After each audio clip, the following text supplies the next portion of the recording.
Well, welcome to another helpful video from the Goat Shed. Today is Friday, March 25th, 2022. It's approximately 18 degrees Celsius outside, which is around about 64 degrees Fahrenheit. And today we're going to present our video on the much talked about and often feared Gottlieb half moon credit unit, or replay unit is the correct pronunciation. Now it's interesting to note that these were designed and patented by Gottlieb several years ago in the 70s. Obviously they were designed in around about 74 maybe, and the main purpose of this design apparently was to eliminate people not putting coins in and cheating in some way. And I'm not 100% sure why that was, but I mean, that's the reason behind it. Now, the downside of these, they only go up to 9 credits, which was, gee, a lot of people didn't like that. And I guess after a while, Gottlieb worked that out because they only used these for roughly, 14 months. They first appeared in January 1975 on the Gottlieb Atlantis, and some of those machines even had some of the older style, square style ones in it than they introduced these ones. And they finished in March 76 on Gottlieb Sure Shot. So there were 13 games all up made with these credit units in them. Others to mention were Spirit of 76, Pioneer, Fast Draw, Quick Draw, Soccer, Abracadabra, just to name a few. So, today we're going to show you how to remove these from the machine and pull them apart and service them. So this is going to be a reasonably long video, but it can't be helped. If you want to learn how to do it, that's the way it's going to be. Now, just before we proceed, once again, we would respectfully remind you and ask you if you would like to subscribe to our channel and give us the big thumbs up or like on our videos. It helps us greatly and motivates us to do more for you. Now, as I said earlier, we promised to do this a while ago, and this is the first opportunity we've had because we've had a Gottlieb top score was brought into the Goat Shed late last month, early this month, which we aren't getting around to doing quite just yet, but here we go with the video. So to remove the unit from the game, it's just a matter of undoing 3 screws, and these screws are like the screws that go in the post that the acorns go on. So there's one there, and one here. So I've taken one out already. We don't want to bore you to death with how to take a screw out of a game. We'll take this one out here. It's ready to come out. It's out. Now we're just going to swing this down. And here, the first thing we see, take that screw out, is the cover.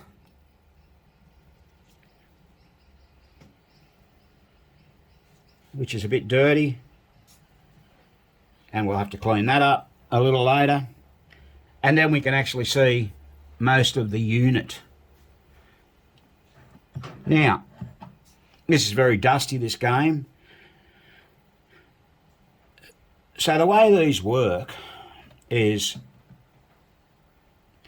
this ratchet here, which is the inside ratchet closest to the wheels, that's the subtract ratchet. This ratchet here is the add ratchet. Now, it's interesting to note that these only move one way. They don't go in reverse. So the way they've actually designed this numbering system on here, it's all just goes one way. It just depends which pawl is operated.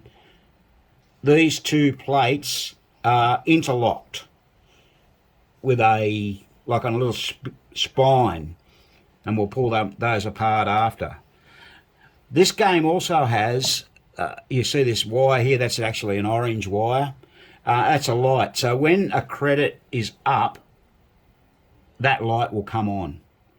And that's controlled, of course, by the switches here.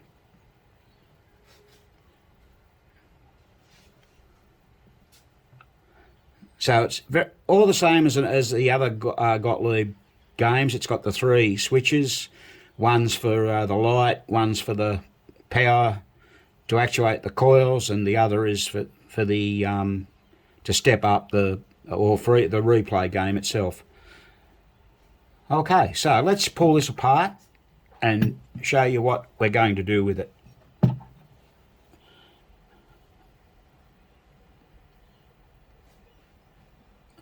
What I'm going to do is I'm going to undo the wires on the coil. They're on spade connectors. Now here we go. We'll get those off.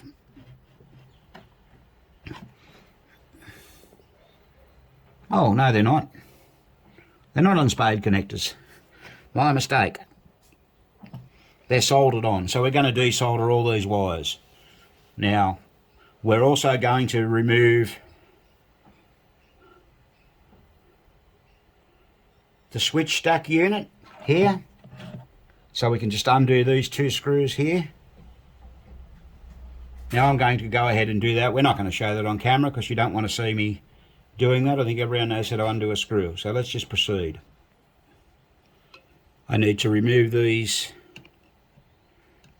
2 switches, as they call them. They're not actual physical switches, but I need to take those out as well. So both of those are going to come out. Now we're just going to remove these 2 screws here, one here and one here. That's part of the side frame, so they have to be removed. Remove the screw on the front of the dial. So once that screw's out, you can remove the front of the dial off. No trouble at all. Once you've removed that front of the dial off, you can then pull the shaft out. There's the little spleen it sits on. So once again, not too difficult. So that goes right through the centre of the unit. As you can see, the number dial's still on there at the moment.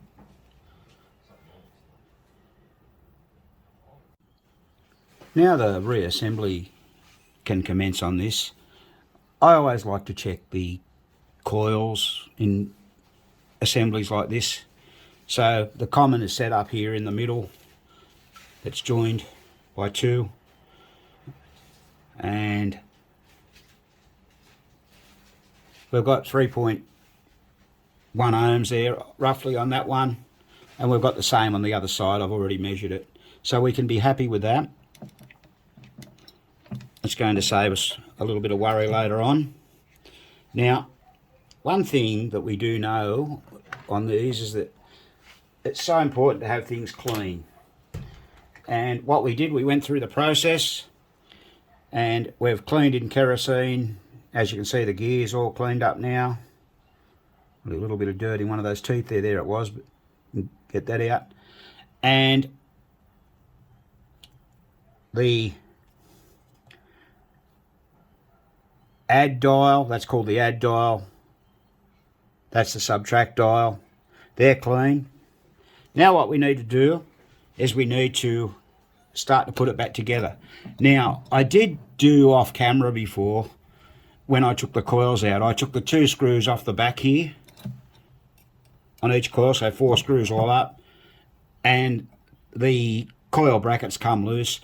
What you have to do to get these out successfully, take them out, and then you can push down on the whole mech, lift that out, and that'll spring out like that and put it back. The only trick is on the other side, you've got to have them both loose when you put them back on, because this one's got to go under this gear. Now, I don't take that gear out of the mechanism to clean it. I mean, you can. There's a retaining ring in here. It's not necessary, in my personal opinion, so why worry? Why do something that you don't have to do? It was a bit like me earlier on, thinking I had a spade clip on there and I didn't. So, what we're going to do now is show you what happens with the reassembly and the spline. So, on here, just turn it round so we can see it. it's a little hard to see. There, it's coming around now. There's a spline just here. Now, this is where the subtract dial, the dial with the numbers, goes on that spline. It's got cutaways across there. Now, when you put those cutaways in to the spline, it automatically lines up. But the trick is that there's a retaining clip that I meant to show you before, but someone came in the middle of the video and I had to turn the video off rather quickly and then attempt to edit it, which I'm not really good at, but anyway, we managed. This simply goes on here, like that, and then you get this and you line it up with the spline. Now, I'll just have to have a little look there to see where it is again. There it is there. We'll put this just there like that. Put this on.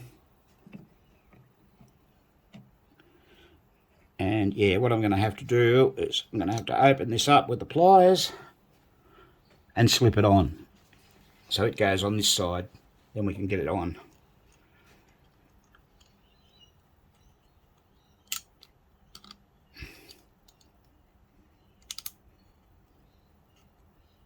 Little tricky to do. So you get the pliers like that, and then you can slide it on quite easily, just like that. Bring that forward and lock it into place. Easy. So that's that done. Now the next thing to do is to take the larger gear, they call that the drive ratchet, this one. So you simply slide it through the back, get it in there like that. See how that locked into the, its cam's away there and goes in and locks into the cam. Pop that in. Then all we need to do then is put the spring back on when I find it. So we put this spring here on, and this is the bearing. It's just got a flange on either side. Just slide that on.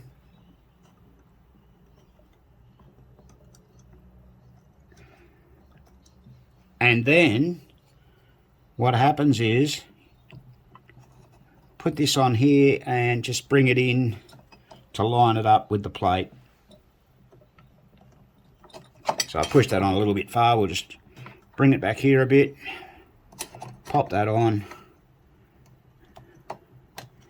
And in it goes. Now what remains now is to put the screws back in. So we'll do that. Let's put these two screws in here. And then we've got to clean the switches and fit those back on. But before we do that, we'll show you how this operates. Oh, and we need to put the add dial back on as well. So you can't go wrong with that. The add dial. Once again, it's got the gap in there. Fits over there. Can you see that? Bit hard, isn't it? Just zoom that in a little bit. There you can see those, where they go. Okay, how's that? So let's go ahead and do that.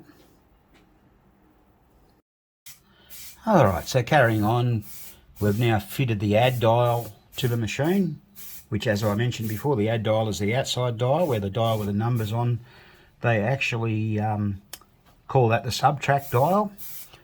Funny terminology they've got for them, isn't it, really, when there's no actual reverse mechanism itself, but the way they've worked this out tends to work okay for them. So we've also fitted the switch stack back on. Now the way these work, when you actually get a replay, this shaft pops out and closes that switch along with the other switches as well, but one of those switches, I think it's the middle switch with the orange wire, is the light. So that means when you see the light in the light box, there's a credit up. Now it's very, very hard or difficult to show you how these work per se, but you can see that this is on 0. Oh, there you go. And as I mentioned earlier, this is the add side and this is the subtract side, and the cams are together. So I'll just see if I can make it work. Like,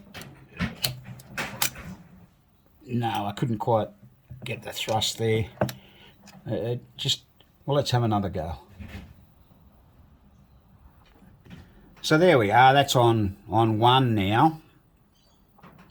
And what occurs in the mechanism is that is away from the cam, and you can see now that this is pushed out and it's got that switch closed.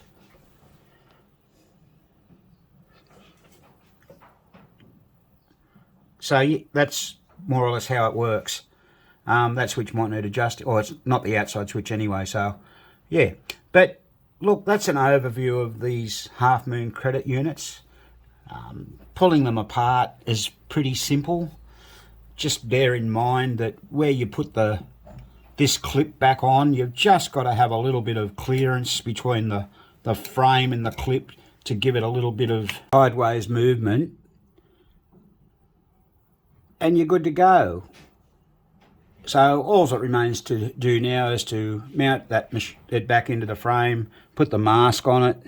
Got to clean that mask yet, it's still a bit dirty. Put the mask on it on the front and mount it back in the frame with the 3 screws. What we'll do with those screws, they need a bit of attention. They're pretty rusty looking, so give them a bit of vinegar and a bit of a clean. So that's that. Pretty easy. Hope this video helps you do your half moon credit units. And this has been another Go